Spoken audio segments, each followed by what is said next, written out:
सातबाराच्या बातमीपत्रात आपलं पुन्हा स्वागत। सहकार चळवळ वाढवायची असेल तर विश्वासार्हता आणि पारदर्शकता महत्त्वाची असते।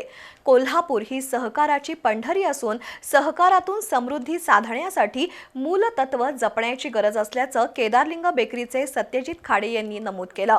रंकाळा स्टँड परिसरात धोत्री गल्लीमध्ये श्रीकृष्ण नागरी सहकारी पतसंस्था सुरू झाली आहे। या संस्थेच्या कार्यालयाच्या उद्घाटन प्रसंगी ते बोलत होते।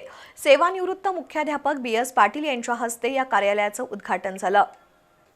कोल्हापूर शहरातील आणि ग्रामीण भागातील व्यावसायिक, शेतकरी तसंच गरीब गरजूंची आर्थिक गरज पूर्ण करण्याच्या उद्देशानं पन्हाळा तालुक्यातील महाडिकवाडी गावचे सरपंच युवराज फाटक आणि त्यांच्या सहकार्यांनी रंकाळा स्टँड इथल्या धोत्री गल्लीमध्ये श्रीकृष्ण सहकारी पतसंस्थेची स्थापना केली आहे।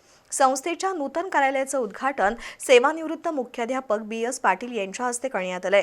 कार्यक्रमाच्या अध्यक्षस्थानी केदारलिंग बेकरीचे सत्यजित खाडे होते।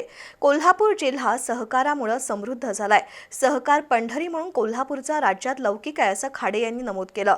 संस्था कार्यालय उद्घाटना दिवशी 1 कोटी रुपयांच्या ठेवी जमा झाल्याचं चेअरमन युवराज फाटक यांनी सांगितलं।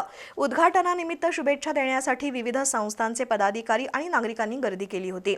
यावेळी कुंभी साखरचे संचालक अनिश पाटील, कसबा ठाण्याचे दिलीप पाटील, स्नेहदीप पाटील, संदीप शेलार, विलास माने, अर्जुन पाटील, विजय संगपाळ, संजय जांभिलकर, BY पाटील, संभाजी पाटील, विजय पाटील, बाजीराव पाटील, कार्याध्यक्ष राहुल नाईक यांच्यासह संचालक मंडळ तसंच विविध संस्थांचे पदाधिकारी, सभासद उपस्थित होते।